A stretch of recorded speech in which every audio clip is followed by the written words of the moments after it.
Andhra Paris గా ప్రసిద్ధి చెందింది తెనాలి నియోజకవర్గం. రాజకీయ చైతన్యవంతమైన ప్రాంతం కూడా. ఇక్కడ నుంచి మాజీ ముఖ్యమంత్రి నాదెండ్ల భాస్కర్ రావు, కొనిజేటి రోషయ్య పోటీ చేసిన వారే. ఇక్కడ నుంచి గతంలో గెలిచిన నాదెండ్ల మనోహర్ శాసనసభ స్పీకర్ అయ్యారు. 2004 9 ఎన్నికల్లో కాంగ్రెస్ నుంచి గెలిచారు. రాష్ట్ర విభజన తర్వాత కాంగ్రెస్ లో ఉండిపోయారు. 2019 ఎన్నికలకు ముందు జనసేనలో చేరారు. ఆ పార్టీలో నెంబర్ 2 గా ఉన్నారు. 24 ఎన్నికల్లో ఎమ్మెల్యేగా గెలిచి రాష్ట్ర మంత్రివర్గంలో చోటు దక్కించుకున్నారు. ఈ నియోజకవర్గంలో కాపు సామాజిక వర్గం అధికం.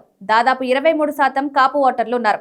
2024లో జనసేన అభ్యర్థిగా బరిలో దిగిన నాదెండ్ల మనోహర్ కు కలిసొచ్చింది ఇదే. టీడీపీ ఓటు బ్యాంక్ కలవడం, కాపు ఓటు ప్లస్ గా మారి భారీ మెజారిటీ లభించింది. అయితే ఎన్నికల ఫలితాలు వచ్చిన తర్వాత సీన్ మారుతోంది. నాదెండ్ల మనోహర్ తీరుపై కాపు సామాజిక వర్గం గుర్రుగా ఉంది. ఇక్కడ కాపులను పక్కన పెట్టి కమ్మ సామాజిక వర్గానికి అధిక ప్రాధాన్యం ఇవ్వడం మైనస్ గా మారుతోంది. క్రమేపీ కాపు సామాజిక వర్గం వైసీపీ వైపు చూస్తోంది.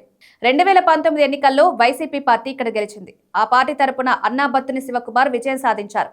ఆ ఎన్నికల్లో 46% ఓట్ షేర్ సాధించారు. అప్పట్లో టీడీపీ అభ్యర్థిగా పోటీ చేసిన ఆలపాటి రాజేంద్ర ప్రసాద్ కేవలం 37% ఓట్లను దక్కించుకున్నారు. జనసేన నుంచి పోటీ చేసిన నాదెండ్ల మనోహర్ కు 15% ఓట్లొచ్చాయి. 24 ఎన్నికలకు వచ్చేసరికి రెండు పార్టీల మధ్య పొత్తు కుదరడం, ఓట్ల బదలాయింపు జరగడంతో జనసేన అభ్యర్థిగా పోటీ చేసిన నాదెండ్ల మనోహర్ సునాయాసంగా విజయం సాధించారు.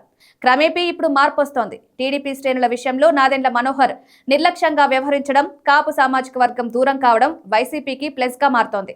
టీడీపీకి పెద్ద దిక్కుగా ఉన్న ఆలపాటి రాజేంద్ర ప్రసాద్ ను పక్కన పెట్టి జనసేనకు ఈ సీట్ కేటాయించారు. అయితే ఇప్పుడు ఆలపాటి రాజేంద్ర ప్రసాద్ ఎమ్మెల్సీ కావడంతో మరో అధికార కేంద్రంగా మారారు. టీడీపీ శ్రేణులు మంత్రి నాదెండ్ల మనోహర్ వద్దకు వెళ్లడం మానేశారు. అదే సమయంలో జనసేనలో ఉన్న కాపు సామాజిక వర్గం నేతలు సైతం నాదెండ్ల మనోహర్ తీరుపై అసంతృప్తితో ఉన్నారు. మరోవైపు ఇసుక మాఫియా విమర్శలు ప్రధానంగా వినిపిస్తున్నాయి. అది కూడా అధికార కూటమికి మైనస్ గా మారే అవకాశం ఉంది. కాపు సామాజిక వర్గ ప్రాబల్యం ఇక్కడ ఎక్కువ. కానీ తమకు వచ్చిన అవకాశాలను కమ్మ సామాజిక వర్గం తన్నుకుపోతుందన్న ఆందోళన కాపుల్లో ఉంది. నామినేటెడ్ పదవుల్లో సైతం వారికే అగ్రతాంబూలం ఇవ్వడం సహించుకోలేకపోతున్నారు. మరోవైపు కృష్ణా, గుంటూరు ప్రాంతాల్లో వంగవీటి మోహన్ రంగా కుటుంబ ప్రభావం ఎక్కువ. ఒకవేళ వంగవీటి మోహన్ రంగా కుమార్తె ఆశా కిరణ్ వైసీపీలో చేరితే మాత్రం నియోజకవర్గ కాపులు పూర్తిగా యూటర్న్ తీసుకునే అవకాశం ఉంది. ఇలా ఎలా చూసుకున్నా తెనాలిలో వైసీపీకి మంచి రోజులు వస్తాయని అనిపిస్తోంది.